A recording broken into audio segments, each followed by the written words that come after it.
Haleluya.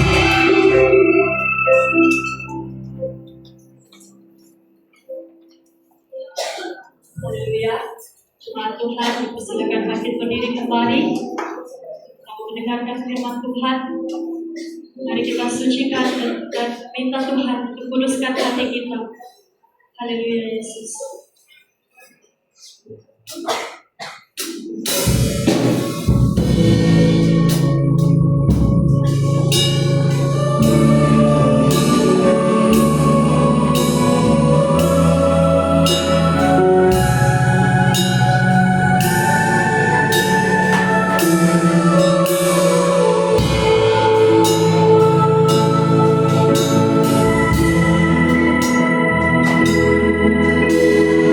Sucikan dan kuduskan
saatnya firman disampaikan.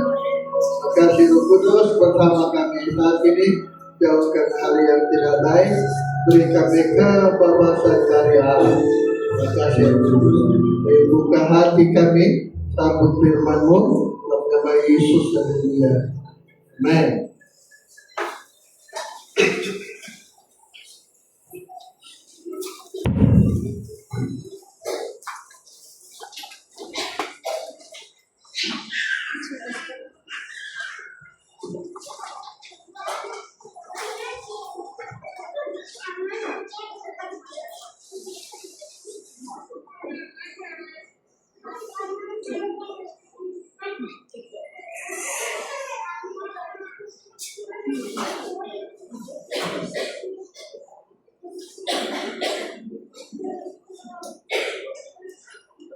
Apa kerja kita yang sesungguh-sungguhnya?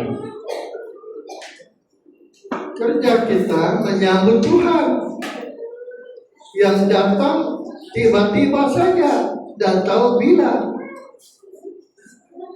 Itu sebabnya kita harus bersedia dan berjaga-jaga. Haleluya. Kita pun bersedia dengan kita tidak tahu bila Tuhan datang. Besok lusa datang. Yang penting bersedia, berjaga-jaga. Apa yang kita kena buat untuk berjaga-jaga? Kita untuk tidur. Bukan. Kita senantiasa benar, senantiasa jaga damai. Tidak ada orang kita benci, dengki, tidak ada. Jaga damai.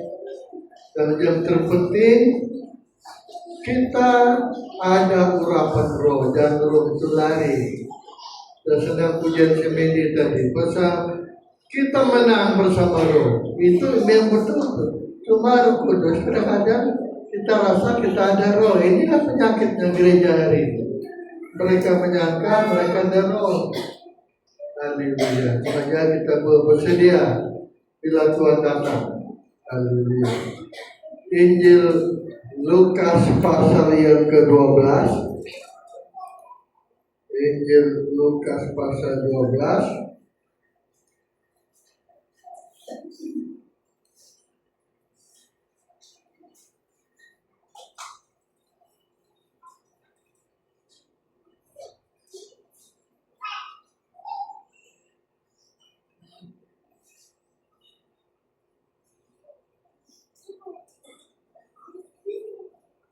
Ayat 37.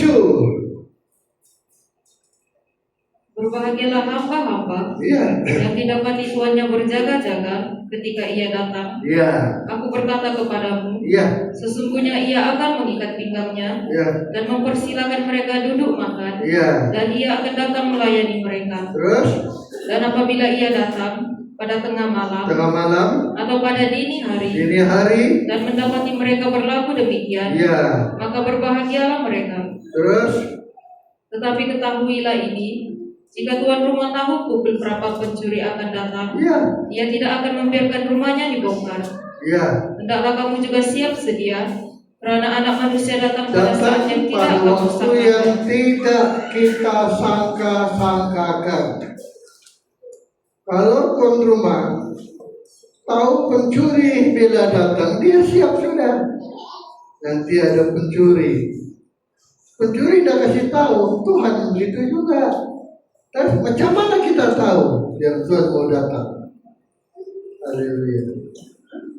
Roh saja memberitahu kita. Waktu zaman Nuh, kata Tuhan kepada Nuh, buat bahtera, sampai sudah masanya mau banjir, masuklah kau sekarang.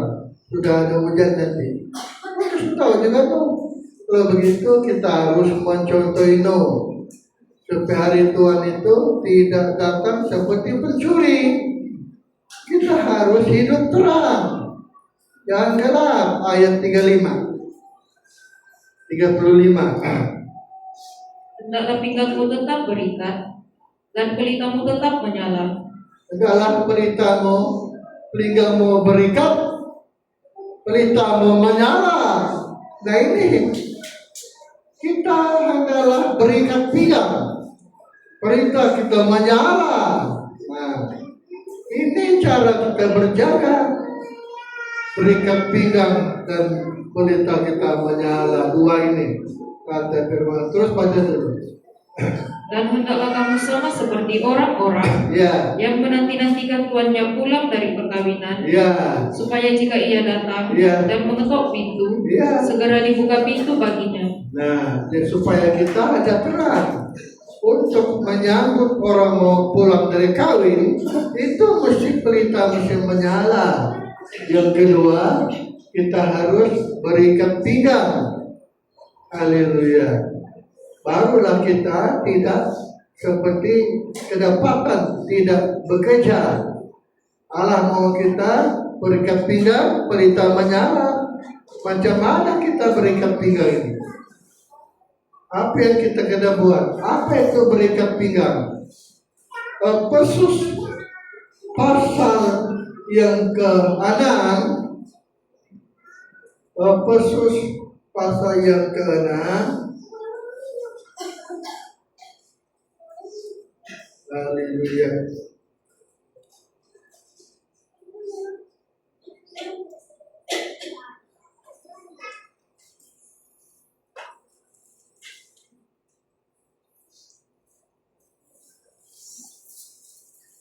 Ayat 14. Jadi berdirilah Tegak berdiri, berikat pinggangkan kebenaran, berikat pinggangkan hidup benar, terus dan berbaju zirakan keadilan. adil.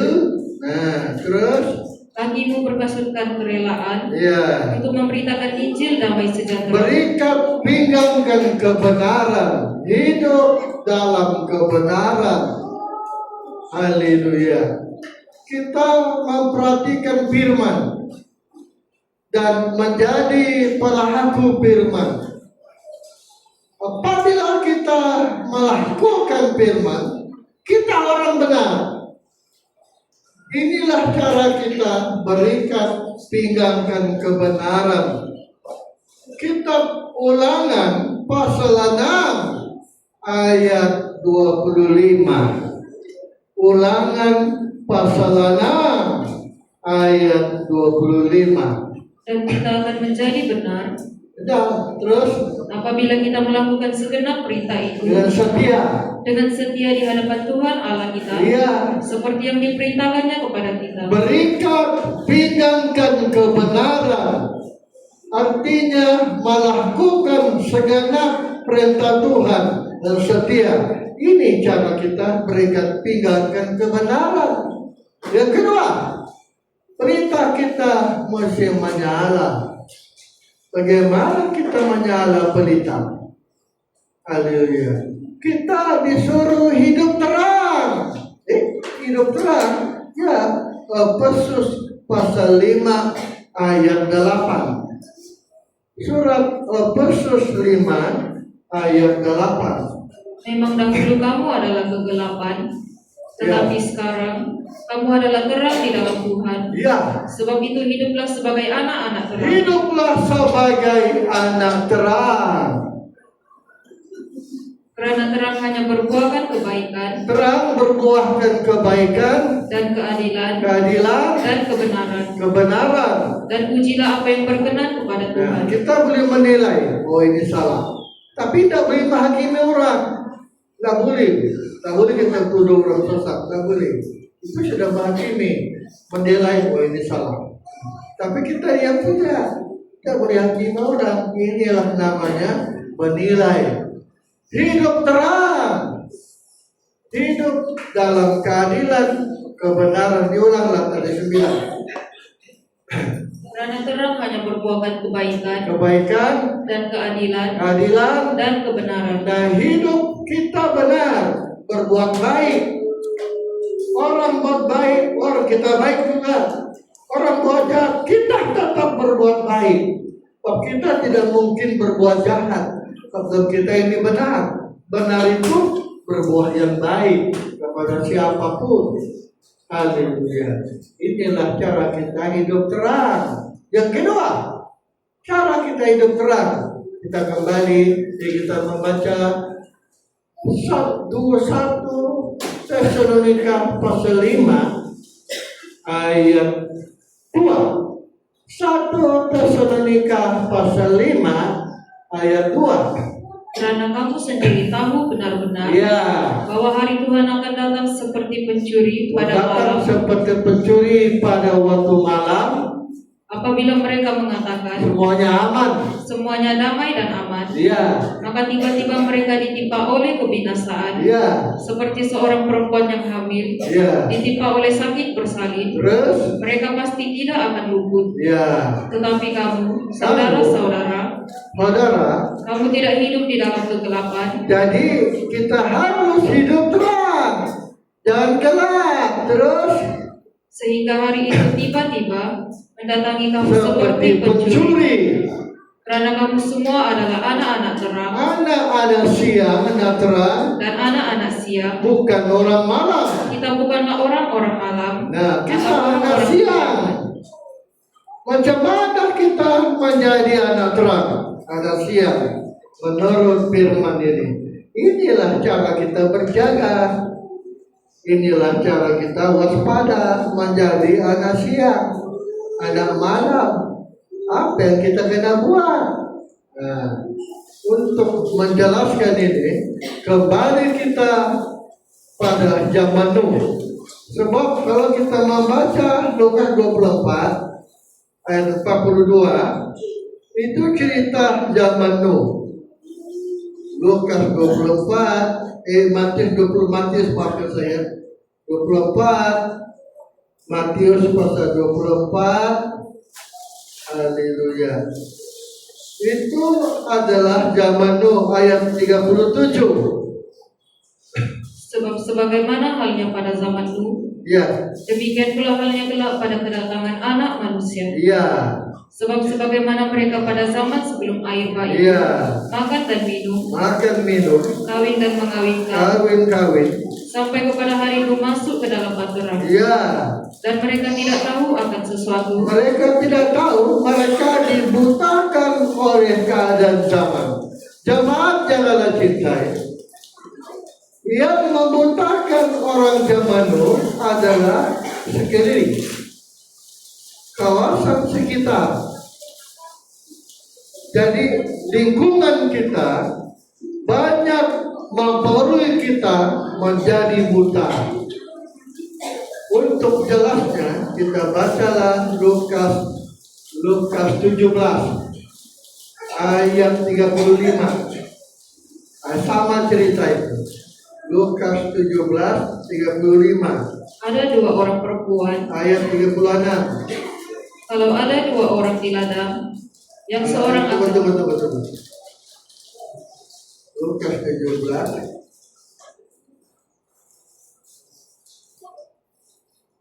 ayat yang ke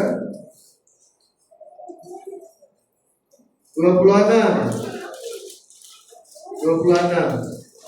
dan sama seperti terjadi pada zaman Nuh, Iya, demikian pula halnya kelak pada hari-hari Anak Manusia. iya. Mereka makan dan minum, Makan minum, mereka kawin dan dikawinkan, terus, sampai kepada hari Nuh masuk ke dalam bahtera. iya, Lalu datanglah air bah iya. dan membinasakan mereka semua. Mereka binasa, tidak tahu sudah datang banjir. Datang sudah banjir, baru mereka sadar.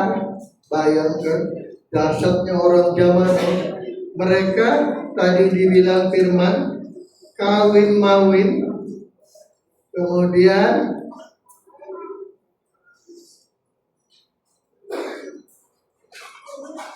ayat kawin mawin 28.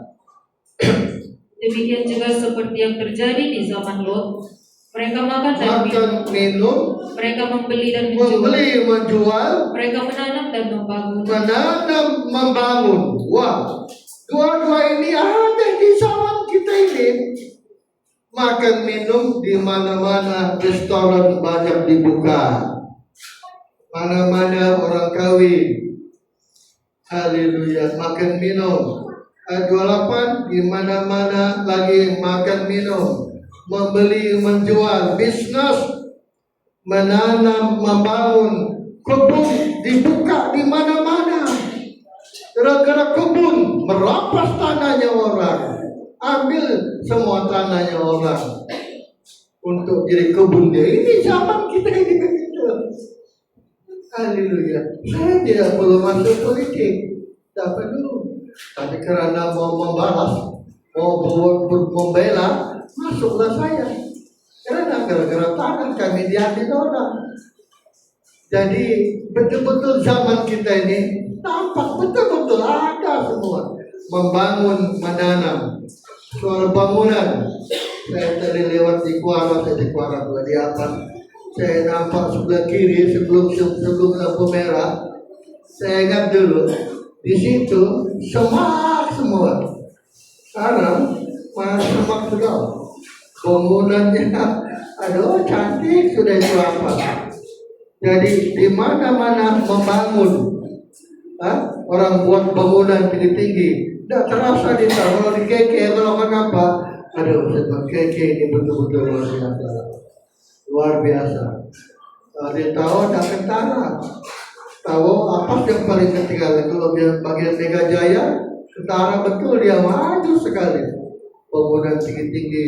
Jadi ini semua didapat sudah. Dan ini membuat manusia tenggelam. Kedua, membuat manusia dibuai. Membuat manusia menjadi buta. Asyik membangun, asyik menanam, asyik menjual bisnis, sehingga lupa bersedia, lupa untuk berjaga-jaga, tidak menjadi anak terang, tidak menjadi anak yang baik, tidak menjadi anak terang. Inilah dosa zaman kita ini. Dan macam mana cara Nuh berjaga zaman itu? Kita harus contohin Nuh, apa yang kita kena buat. Kembali kita membaca Kejadian 6 ayat yang kelima. Haleluya. Ketika dilihat Tuhan Manusia rusak benar, bahwa kejahatan manusia besar di bumi, rusak di bumi, dan bahwa segala kecenderungan hatinya menyesallah Tuhan membuat manusia. selalu membuahkan kejahatan semata-mata, Menyesallah Tuhan. maka menyesallah Tuhan. Inilah zaman Nuh. Zaman kita pun sama juga. Allah kesal terhadap manusia. Semua menjalankan hidup yang rusak. Semua berbuat yang tidak benar. Semua mengejar perkara-perkara untuk membangun, menanam, menjual. Untuk mereka saja, tidak pernah ingat Tuhan, tidak bersedia, tidak berjaga-jaga. Padahal dunia ini sementara saja. Manusia mati. Manusia itu akan mati. Bila mati tidak tahu. Saya waktu hari Senin, saya sedang menaik. Jam 6 saya sudah mulai menaik. Kejar laut. Saya 1 jam 20 ringgit saya dibayar. 25 jam 100 sudah aku dikasih. Tiba-tiba telepon, oi ada orang meninggal, kita punya keluarga, saya pergi hospital. Di sana, lupa, betul-betul mati dia.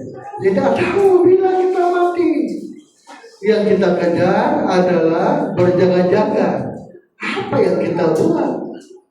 Supaya kita tidak ikut gaya orang dunia, gaya orang zaman dulu yang juga ada hari ini. Apa yang kita kena buat? Supaya kita tidak terbawa-bawa, tidak terbuai, tidak tenggelam, tidak dibutakan oleh keadaan dunia hari ini. Apa kira-kira? Ayo, apa? Kembali kita membaca Kejadian 6 ayat 8. Kejadian 6 ayat 8. Tetapi itu mendapat kasih karunia di mata Tuhan. Ayat 3. Berfirmanlah Tuhan, Ya. Rohku tidak akan selama-lamanya tinggal di dalam manusia, Ya. karena manusia itu adalah daging. Nah, jadi Nuh Nuh mendapat kasih karunia. Nuh saja ada roh.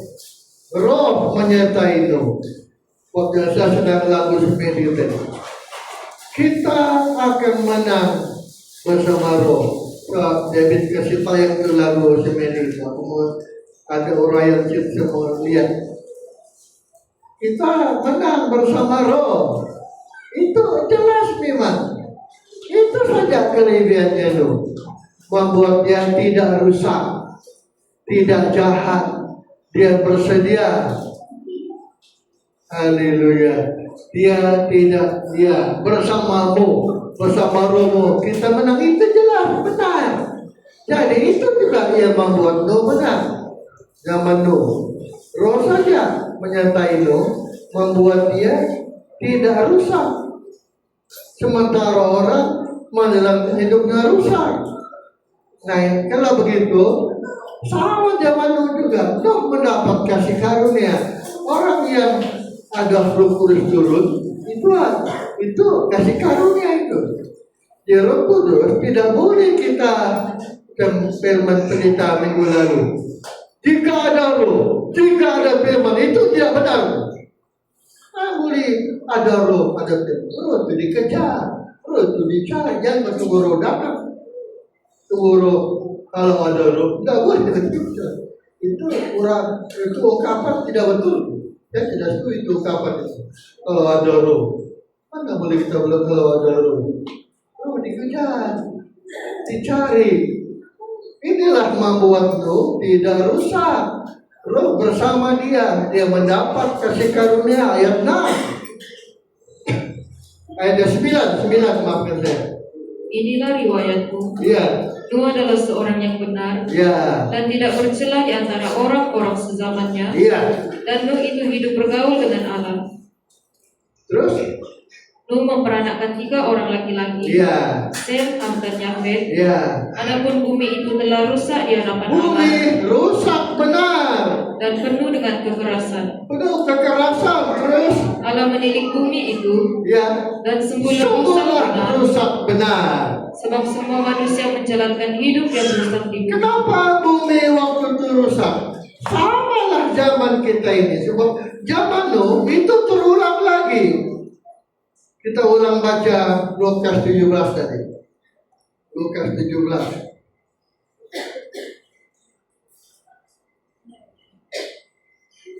Ayat 26.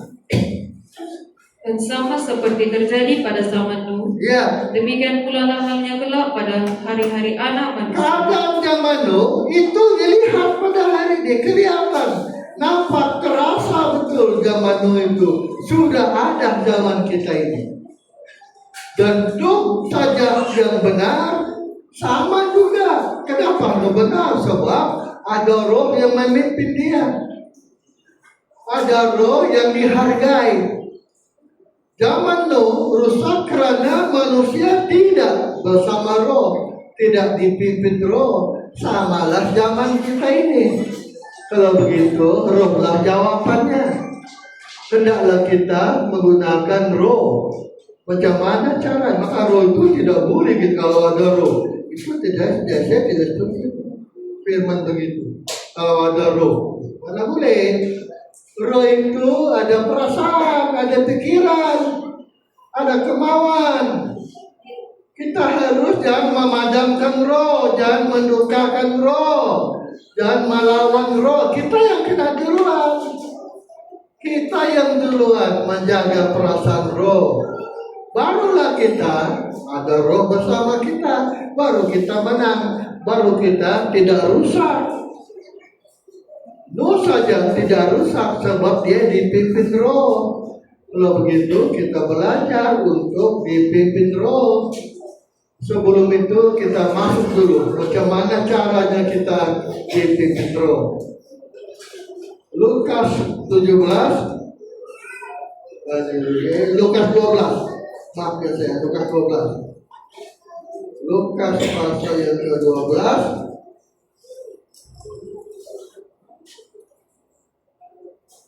ayat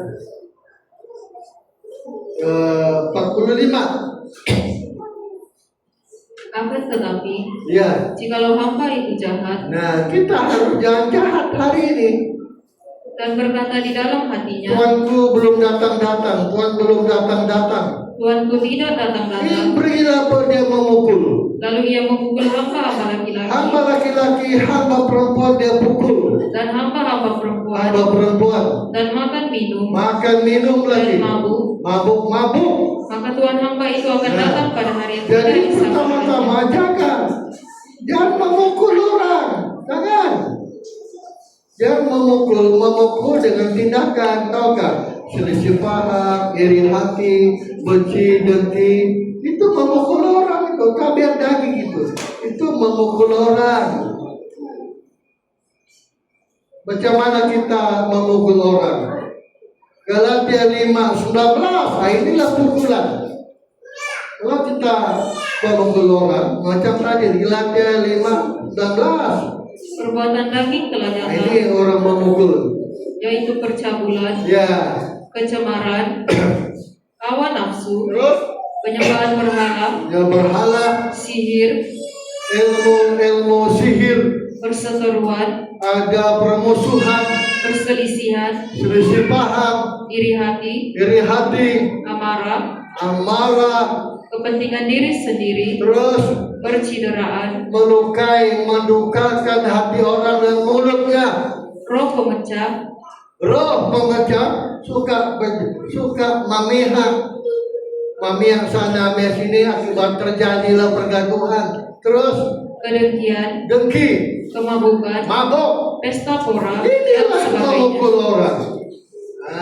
Iri, benci, dengki, ini memukul, ini tidak boleh dibuat. Dan hanya Roh yang dapat menolong kita. Kalau kita selisih paham, cepat kita berdamai dengan siapapun. Jaga mulut untuk tidak memukul orang, tidak mendukakan orang, menyakiti, melukai hati orang. Dan sembarang cakap, ada orang senang kalau dia maki orang, kalau dia sudah maki orang, sudah dia maki, baru bertahu. Rasain kau nak dengar. Manusia tidak sedar, kata-katanya tajam, melukai orang terluka, baru kau tahu. Rasain. Ini tidak ada roh ini. Roh Kudus yang mau kita begitu. Inilah orang memukul tadi. Orang memukul. Orang mabuk pula. Mabuk itu orang kejar pangkat. Mabuk pangkat. Mabuk kedudukan. Mabuk duit. Mabuk rupanya bahasa. Mabuk sembarang cakap. Seperti yang saya bilang di rumah siapa itu, Mama Aleka. Di Keke, ada orang mabuk dari Keke di bendera. Mabuk. Kawan-kawan saya ini kasih main dia. Hei, mabuk gak? Ya. Kau berani kah? Berani. Lompat lagi sini kalau berani. Dia mau lompat. Aku coba ini. Jangan, kawan saya bilang. Dia kira saya tidak berani, Wak. Lompat di bawah. Kasihannya lompat mati nih, Bang. Mabuk sembarang cakap saja, Bang. Tidak peduli orang, siapapun tidak peduli. Orang tersinggung kah, orang terluka kah, ini orang mabuk ini. Sembarang cakap saja, Bang. Kita tidak boleh begitu. Jangan berkata tentang depan orang. Bukan ada pokok pun tidak boleh, Bang. Biarpun dia tidak dengar. Dia tidak dengar, tapi Tuhan dengar. Tuhan kecewa. Inilah cara kita menjaga roh. Cara kita dipimpin roh. Roh saja membuat roh benar. Tanpa roh, siapa manusia? Pasti akan berkata jahat, merasa benar. Merasa benar, dia hebat. Tapi perasaan dia saja. Pun tidak benar juga di mata Tuhan. Nah, Jadi kita belajar roh saja yang dapat memimpin kita. Roh saja membuat kita tidak buat jahat. Kalau tidak ada roh, betulkah Saul sama Daud? 2 kali Saul kejar Daud. Daud tidak buat apa-apa. Ya, rupa-rupanya jahat kalau tidak ada roh. Padahal pertama kali hampir sudah Saul membunuh. Jangan.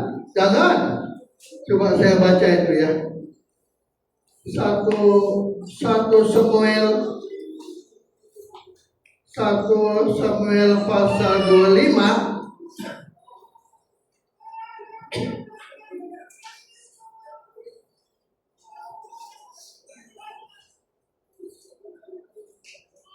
Samuel pasal yang ke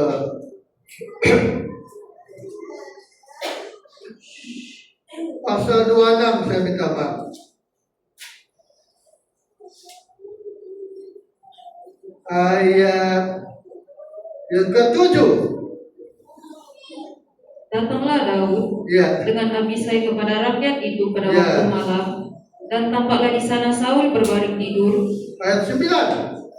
Tetapi kata Daud kepada Abisai, jangan musnahkan dia. Jangan kau jamah itu Saul. Sebab siapakah yang dapat menjamah orang yang diurapi Dialah Tuhan? orang yang diurapi Tuhan Dan bebas dari hukuman. Lagi kata Daud, demi Tuhan yang hidup, niscaya Tuhan akan membunuh dia. 11.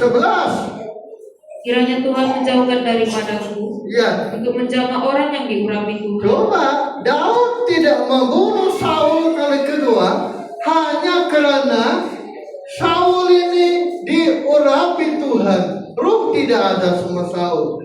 Kalau tidak Roh Kudus, Saul pasti mati punya.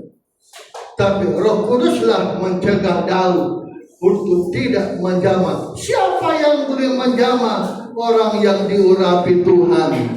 Bayangkan. Nah, kalau kita pegang Roh Kudus, dipimpin Roh, kita juga tidak berkata jahat kepada siapapun.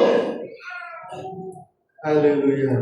Tidak kita berkata jahat kepada siapapun. Tidak melukai orang, tidak mendukakan orang, tidak mengecewakan orang, biarpun orang tidak dengar.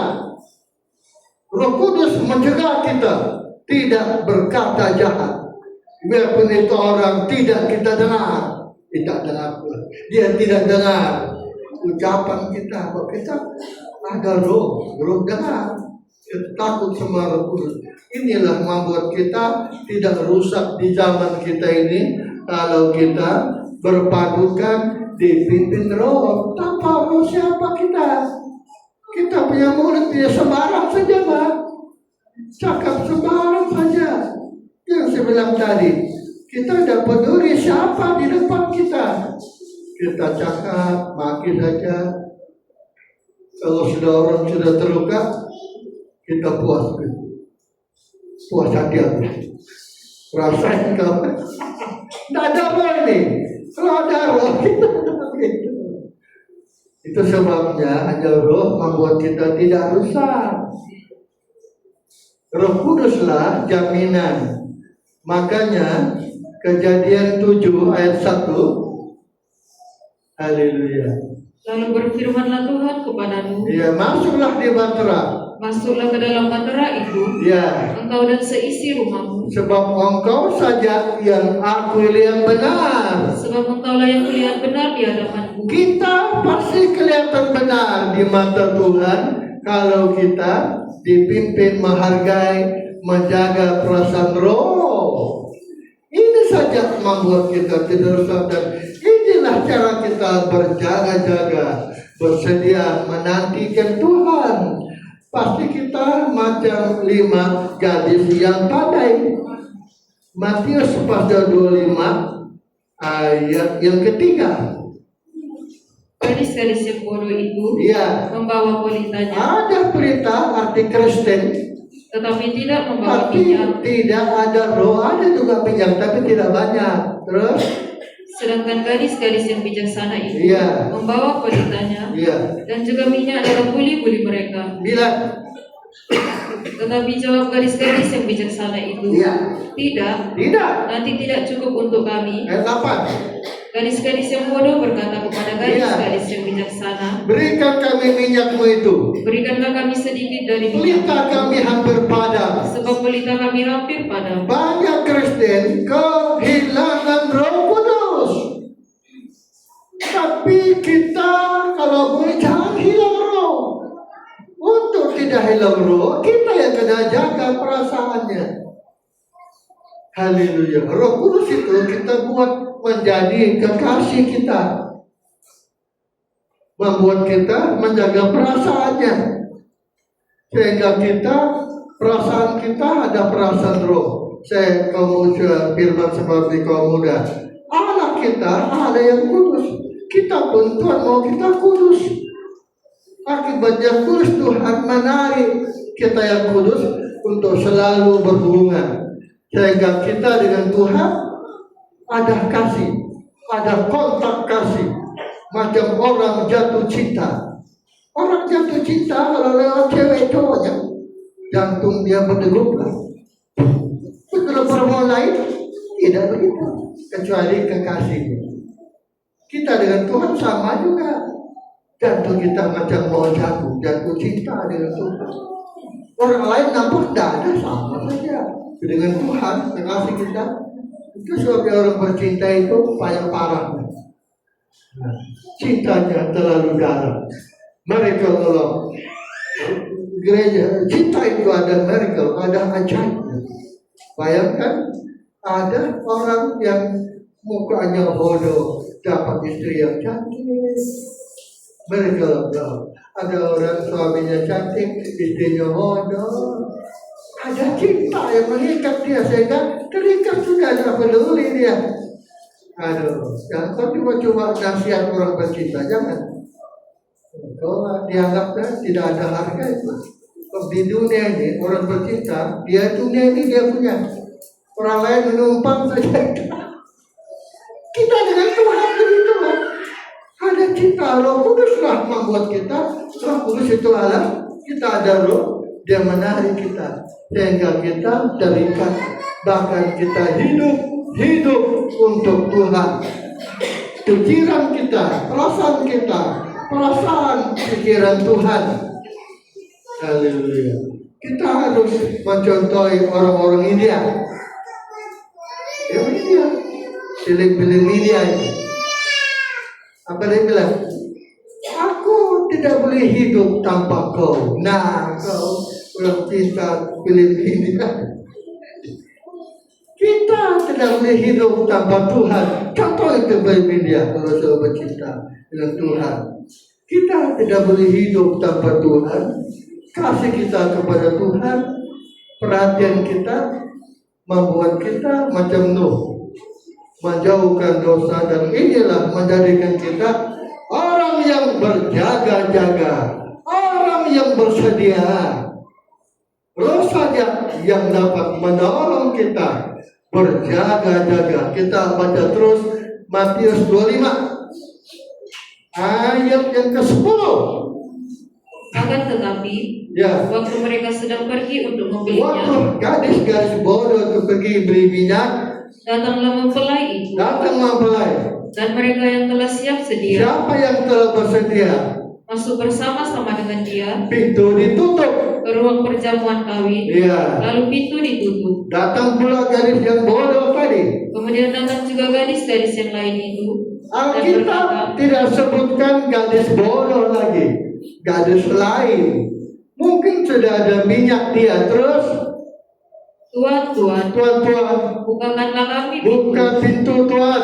Tetapi ia menjawab, aku tidak tahu. Aku berkata kepadamu, sesungguhnya aku tidak mengenal kamu.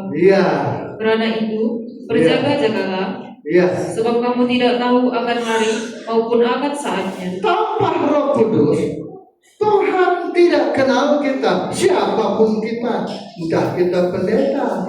Kedua, pintu sudah ditutup. Kita tidak tahu bila pintu ditutup, makanya rajin beribadah. Satu hari pun jangan lewat, seminggu pun jangan lewat. So kita tidak tahu bila Tuhan datang. Besok habis lusa Tuhan akan datang. Jagalah masa diri itu kita tidak tahu.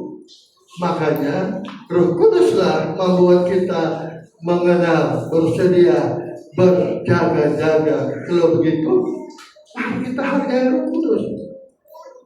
Saya sedang komennya waktu kami ke Banten dulu seminggu. Memelihara Roh Kudus, menjaga itu betul. Tapi macam mana caranya? Bagaimana caranya Daniel tetap ada roh tidak tinggalkan dia. Selalu berdoa. Satu hari 3 kali dia berdoa. Rupanya berdoa cara menjaga roh.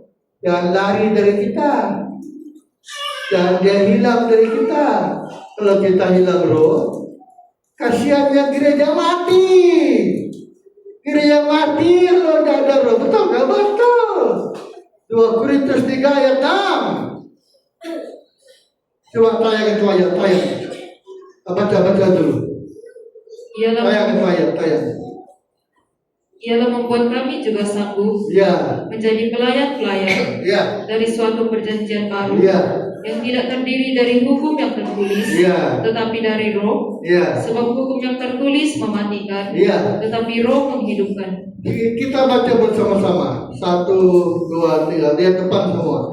Ia membuat kami juga sanggup menjadi pelayan dari suatu perjanjian baru yang tidak terdiri dari hukum yang tertulis, tapi dari roh. So, hukum yang tertulis mematikan. Roh, ada roh hidup. Tanpa roh, gereja kita ini hebat. Tetapi kalau tidak ada roh menyertai kita umpama mayat, mati semua. Mati astaga. Saya biasa kubur dan mati harus itu. Saya buka kepalanya. Dia punya rambut terajan, rambut dia terajan. Saya buka, terajan dia masih ada. Mati. Wah, bayangkan mati semua. Astaga, kasihan. Roh lah membuat kita hidup. Siapapun kita, kalau begitu, Roh Kudus adalah perkara utama yang harus bersama kita. Tanpa dia kita mati. Tanpa dia mati tidak benar. Dia membuat kita bersedia, berjaga, membuat kita waspada, membuat kita bersedia. Tanpa dia mati. Orang mati tidak boleh buat apa-apa. Kalau orang mati biar macam mana kau bikin, tidak boleh buat apa-apa juga. Haleluya. Zaman belum ada Facebook, mati di tahun sini. Saya dokter mayat. Di kampung di sini pun saya dipanggil selalu. Injection mayat. Saya disebut dokter mayat. Kau sudah mati, kau yang injek pun dia sudah sadar mati. Wah, dasarnya kalau mati memang kalau begitu untuk kita hidup. Jawabannya adalah Roh Kudus harus bersama kita, bersama saya, bersama kita. Semua kita berdiri. Haleluya.